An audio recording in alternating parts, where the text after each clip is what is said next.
Yes, gang, I'm back with another video, and I'm coming back at y'all with another prophetic video. But this is actually a prophetic warning. Basically, what God is saying today is they are trying to come back in your life, because it was sort of kind of like you were their covering. Like nothing bad can go wrong if you were present there, if you were around them. You know what I'm saying? So that's why they're so mad. That's why they're so angry. That's the reasoning of them coming back, because of the fact that you were like a protector to them, like you were an angel or something, like that light protected them. So, you know, and now that they don't have it, it's kind of like torturing them in a sense. So how God revealed this to me was through a number. So basically, I was dealing with a spiritual narcissist, and eventually I had to cut him off. And it was a few months we hadn't been talking, and then here comes the number 234 just appearing out of nowhere. You know, I see it consistently every day, 234. I'm just like wondering, like, what was going on? Like, why am I seeing this number? And it was basically a warning of somebody trying to come back in my life. It's crazy because the person had sent me a message and was trying to apologize and sent me Psalms 23:4, and I'm gonna actually attach the message right here, not the whole message. I felt like it was a sign of God telling me forgive this person or whatever the case may be, and you know I did, but it was actually a warning to not talk to this person, because through that number was God warning me that this person was gonna tell me this and manipulate me in that type of sense again, to, you know, be emotionally attached in that type of sense. And now I'm actually seeing 234 again consistently, and I haven't been seeing 234 in a while. So that's how I know something is gonna happen, you know. And this is actually what the meaning of 234 can mean, that something is gonna change for the better or for the worse. And basically, you have control over it. You get what I'm saying? Like, you have control over this thing that is gonna come about. These people are trying to come back into your life because of the fact that they couldn't find anyone like you. They couldn't gain another relationship that was giving them the good advice, was giving them that good attention, and you know, things of that sort. They are growing desperate in the fact that their supply is growing low and they're being tortured by it, because the thing about these people is they're not used to being alone. So when they're alone and don't have anyone's presence or any type of presence that, you know, give them that feeling of excitement, it just makes them feel like they're nobodies. The thing that I got here is, so my mom would always usually tell me, show me who your friends are and I will tell you who you are. And I never understood what that meant when I was younger. You get what I'm saying? Like, I never fully understood. I kind of understood it, but not to the full extent where I understand it now. And this could pertain to a friendship, a relationship, whatever. But the thing that I'm trying to get out here is that your friends or whoever you hang out with are a reflection of you, right? So this person was very much a person who didn't have morals. This person was kind of a prick, you know what I'm saying? Like, this person had an ego that was like not really it. This person was just doing things out of the ordinary, you know what I'm saying? And basically what this person was doing wasn't right. So when they were around you, it was giving people that view that these people are just like you. You know, they're just like us. They don't disrespect people. They're kind, they're nice, they're calm, they're chill. And basically they were a replica of you and what you represented. So based off that, they will gain respect from others. They will gain approval and how can I say it? Validation from others. They would gain a lot of things from being around you. So basically, when you were around them and other people will see you around them, they wouldn't be disrespected as they would when they were alone. They wouldn't be ignored as they would be when they were alone. They wouldn't be depressed as they would be when they're alone. They gain so much from you to the point where they had never experienced that experience if you had not came into their life, and if you had not brought that light upon them. You know what I'm saying? Because the thing about it is that when you start making a relationship, whether that be a friendship, a romantic relationship, or whatever the case may be, you grow into an emotional attachment, which then becomes a soul tie. So you guys are intertwined in that type of way. And no, it doesn't have to be sexual. Like, a soul tie is more than sexual things, you know. And this soul tie wasn't a healthy soul tie. It was very toxic. It was very unbalanced. It was very one-sided. And you know, this person was just taking and taking and not giving. So they had nothing to give. You get what I'm saying? Like, this person wants to come back into your life because of the fact that you have so much to give and they don't have anything to give. You know what I'm saying? And you were at a point where you actually accepted that, you know, at a point you accepted the fact that they had nothing to give to you. They couldn't benefit your life. They couldn't do anything for you. You know what I'm saying? But you could do a lot for them.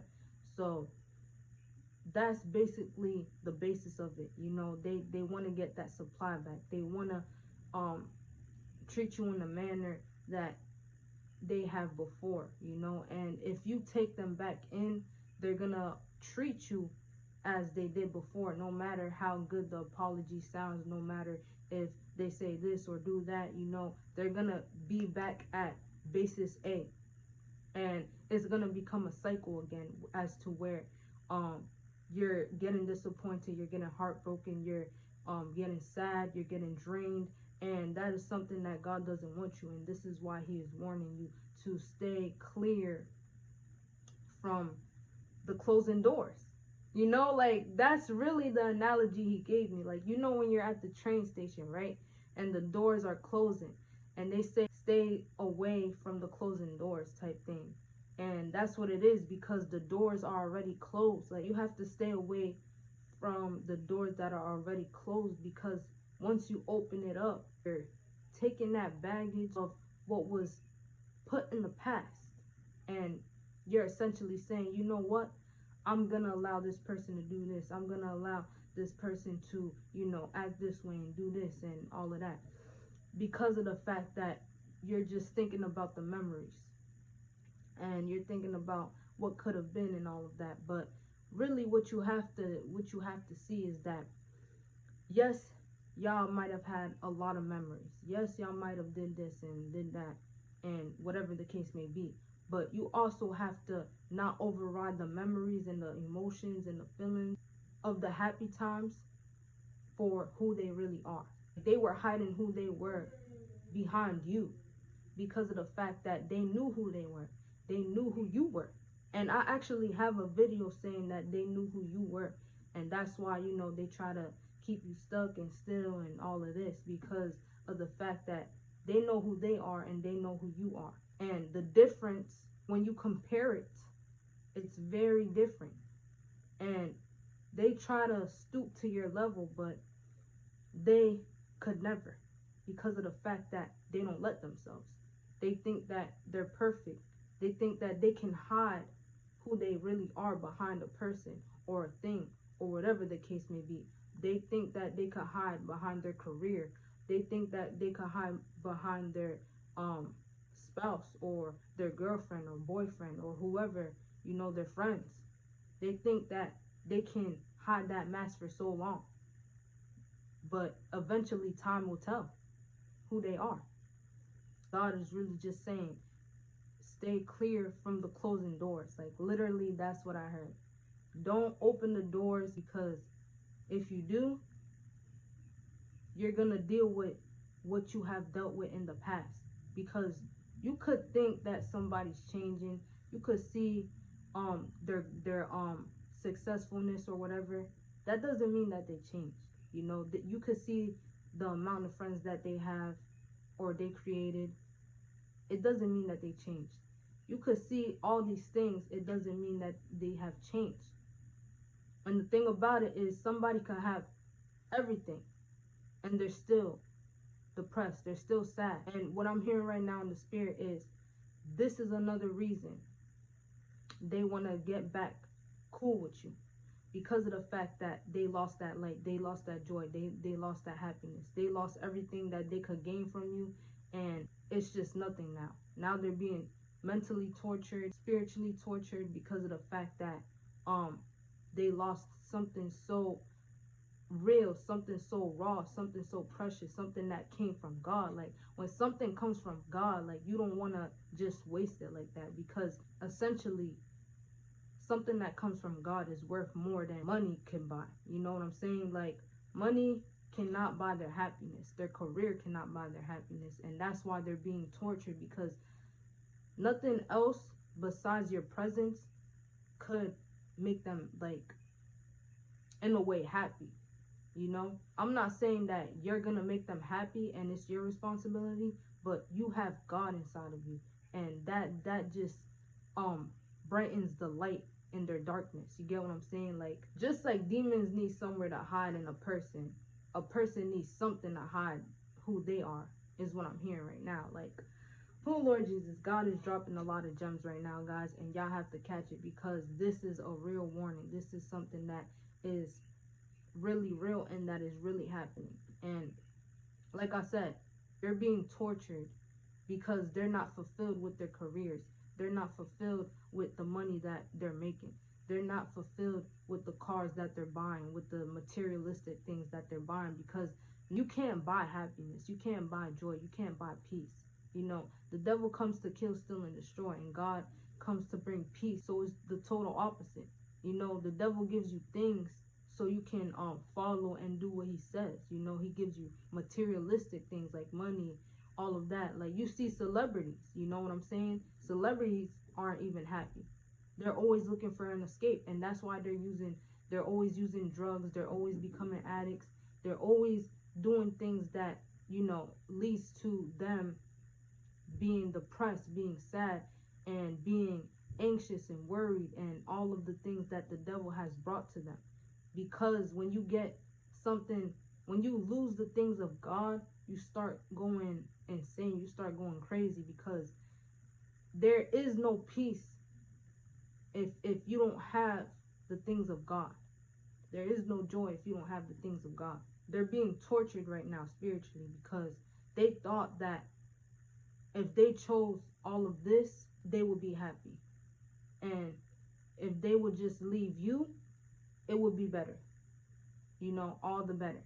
And they're coming to a realization that they were wrong. Even the narcissists, you know, narcissists are very hard-headed, but they're coming to a realization that, dang, like, this person was really real. Like, this person was really all I really had, like, when they really think about it. Because the thing about it is, they could have everything in the world, but they're still gonna be depressed. They're still gonna be tortured. They're still gonna be all of that, because of the fact that they would choose something that is not of God instead of something that is of God. Because essentially what people fail to realize is that they like to choose the bad stuff over the good stuff.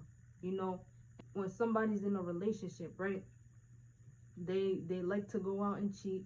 They like to do whatever they want, and then when the consequences come about, they're just like shocked or something, like they didn't do anything. You know what I'm saying? And it's just a matter of them not wanting to take accountability and not wanting to take responsibility for how they are and who they are. You get what I'm saying? Like, it's a lot to them, because of the fact that, you know, they probably have been through something. I don't know, but you know, we've all been through something, and the thing is, we can't just all be like, I've been through this, I've been through that. I just see it as, you could have gone through things, but it doesn't mean that you have to be like a prick, you know? Like, you can use that as a learning experience. Like, why would you want to make somebody feel what you have gone through?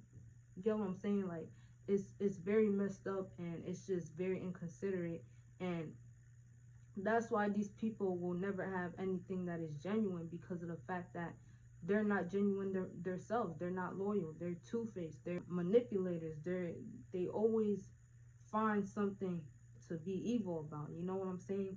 And this is why they are being tortured, because they don't want to stand up to themselves. They don't want to stand up to their demons. They don't want to stand up to anything that has to do with change. They don't want to do anything to change, for the better.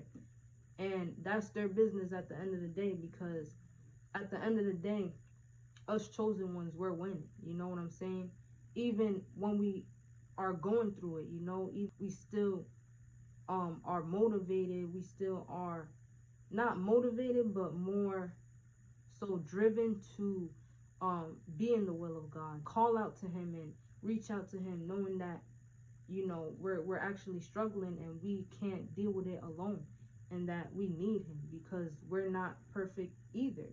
Like, we're not better than the person that has done us wrong. We're not better than this person or that person. You get what I'm saying? So that's the basis of it. And that's really what he's saying today, is that be careful, because if you let these people in again, they will just keep the cycle going until you stop it. And it's something like a curse. You know what I'm saying? Like, you got to break the curse, because if it is not broken, then it's gonna keep going. You know what I'm saying? And we don't want that to happen. We want to grow. We want to elevate. We want to do things that are outside of the box. We want to not be stagnant like these people are. And that's the basis of it. If we let these people get a hold of us, they're going to keep us stagnant. They're going to keep us still. And that is something that God doesn't approve of. He says, how long are you going to sleep? How long are you going to sluggard? Because, God is about productivity. You have to be productive in his kingdom, even when you don't want to. They're feeling the feelings. They're feeling that guilt. They're feeling everything that they made you feel. They're feeling the feelings that maybe I did do something wrong. Maybe I did do this, or maybe I did do that. And they're just feeling it more than before. Yeah, you could be beautiful. You could be handsome. You could be this. You could be that. It's not going to override who you are. If you're like a miserable person, your richness, your beauty, your whatever is not gonna override who you really are inside. You get what I'm saying? Like, it's not gonna do you any justice, in a sense. You get what I'm saying? Like, it's not gonna make you better. Like, society might see you better, but you're inside, you're not gonna feel better, because you know who you are. And you can't front with yourself. You can't manipulate yourself. You can't do none of that, because you know yourself. You just don't want to face yourself. You don't want to face your demons. You don't want to do any work. And at the end of the day, it's not easy doing the work, but doing the work surely does get you somewhere, and it makes you grow, and it makes you elevate, and it makes you reflect in a way that you wouldn't do so if you wouldn't change. Get what I'm saying? And we're not perfect, you know what I'm saying? And I understand that, but at some point you have to come to the conclusion that you are struggling, and you do need help, and you're not perfect, and you have done wrong, but God can forgive you. The people who you have done wrong can forgive you. And you just have to come with a clean heart and a sincere heart to God. He's not opposed of you coming to him. He actually wants you to come to him. That's the basis of free will. If you want to, you can. If you don't, then that's on you. And Psalms 2:3-4. So it says, let us break their chains and throw off their shackles. The one enthroned in heaven laughs. The Lord scoffs at them. Really what that means is that God knows how prideful they are, how they think that they're a God themselves. And what's happening now is that they're being brought down from that delusion of thinking that they're a god or whatever the case may be. And this verse really sums up the whole point of this video. You know what I'm saying? So that's really all I have to say for this video. You know what I'm saying? I pray that this resonates with you. I pray that you could get something out of this, something that can help you understand your situation better or whatever the case may be. I pray that you go to God and you see if this word is for you, or you know, whatever the case may be, because us prophets, we're just servants of the Lord, of God. And yeah, it's really nothing more, nothing less. We come here with a word or whatever the case may be. And yeah, you know, always pray, always spend that time with God to be refreshed, to be renewed. And yeah, like and subscribe to my page, because why not? Like I always say, be real and stay real and be the realest, because once you are the realest, you cannot go back to the lies. So I'm gonna catch y'all until next time.